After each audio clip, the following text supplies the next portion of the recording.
Hello everyone. आज 24 मई है और आज यूपीएससी सीएससी का प्रीलिम्स एग्ज़ाम भी है। मैंने भी ये फॉर्म फिलअप किया था और मैंने डिसाइड किया कि मैं इस बार एग्ज़ाम नहीं दूंगा। हालांकि ये डिसीज़न अभी जस्ट का नहीं था, मैंने ये डिसीज़न 1 महीने पहले ही ले लिया था कि इस बार का एग्ज़ाम मुझे नहीं देना है। पर आज सुबह जब मैं अपने दोस्त को ऐसे रोड पे छोड़ने जा रहा था तो और भी बच्चे थे सब, और बाकी दोस्तों को भी देख के बड़ा हैवी फील हो रहा था कि लाइक मैं भी इनके साथ जा रहा होता एग्ज़ाम देने अगर मैंने चीज़ों को अच्छे से ऑर्गेनाइज़ किया होता। हालांकि मेरे अपने खुद के कुछ रीज़न थे जिसकी वजह से मैंने ये डिसाइड किया कि इस बार मुझे एग्ज़ाम नहीं देना चाहिए। तो आज मैं उन्हीं रीज़न पे बात करूँगा आप सबसे कि क्या वजह थी जिसकी वजह से मैंने डिसाइड किया कि मैं इस बार एग्ज़ाम नहीं दूँगा। मैं कुछ अपने बारे में बताना चाहूँगा कि मैंने 2023 में एग्ज़ाम क्लियर किया था, मैंने मेंस लिखा था, आप देख सकते हैं। 2024 में मैंने जीएस का कट ऑफ किया और सीसेट में लटक गया। तो यहाँ पे एक सीसेट का फियर फैक्टर आ गया मेरे अंदर।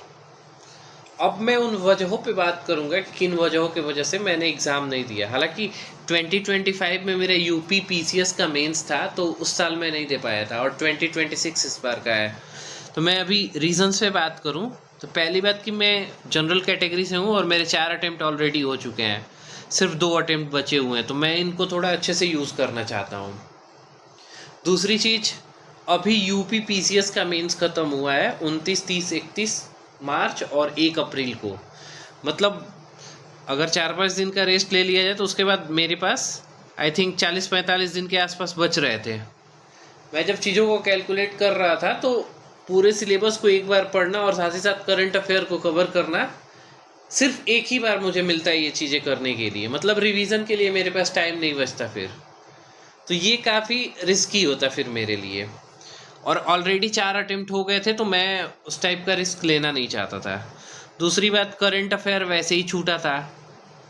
तीसरी चीज़ सीसेट, और सबसे बड़ी ज़रूरी चीज़, क्योंकि 2024 का अटेम्प्ट मेरा सीसेट की वजह से ख़राब हुआ था, तो सीसेट के लिए एक मन में ऑलरेडी एक फियर फैक्टर बन गया था कि यार इसको समय मुझे अच्छे से देना ही पड़ेगा।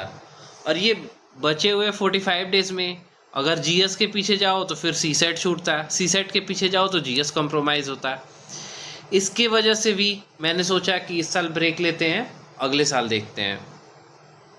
एंड देन ऑप्शनल, यार लास्ट टाइम मैंने अच्छे से ऑप्शनल 2023 में ही पढ़ा था और मेरा ऑप्शनल ज्योग्राफी है। ज्योग्राफी वैसे भी छोटा ऑप्शनल नहीं है, टाइम लगता है कवर करने में। ऑप्शनल अच्छे से तैयार ना होने की वजह से मुझे ऐसा लगा कि चलो अगर खींच के जैसे तैसे मैं पीटी क्लियर भी करता हूँ तो मैं अब उस फेज़ में नहीं जाना चाहता यार कि मेरा मेंस कंप्रोमाइज़ हो। मतलब मेंस दो, मेंस का रिज़ल्ट ना आए, फिर तुम उसी लूप में फंसे रहो। तो फिर मैंने बड़ा ही सोच के ये डिसाइड किया कि ऐसे कंटिन्यू पेपर देते जा रहा हूँ, थोड़ा ब्रेक लेके एक बार चीज़ों को अच्छे से ऑर्गेनाइज करके प्रिपेयर करके अपीयर हूँ। ऑलरेडी मेरे 4 अटेम्प्ट हो चुके हैं, 2 अटेम्प्ट बचे हैं, तो मैंने वो चीज़ देखते हुए ये डिसीज़न लिया था। मैंने कुछ टीचरों से भी बात की इस पर, तो बड़ा मिक्स रिएक्शन था टीचरों का। कुछ का कहना था हाँ देना चाहिए, कुछ का कहना था कि टाइम ले लो, कोई ज़रूरी नहीं है। जैसे सिविन सर भी बोल रहे थे कि ज़रूरी नहीं है, अगर आपको नहीं लगता है कि प्रिपेयर है तो फिर आप अपना टाइम ले सकते हो, विच इज़ ओके। तो ये कुछ वजह थी। हालांकि आज सुबह जब बच्चों को देख रहा था मैं जाते हुए तो हैवी फील हो रहा था, बट इट्स ओके, टाइम लेके अगली बार अच्छे से करते हैं।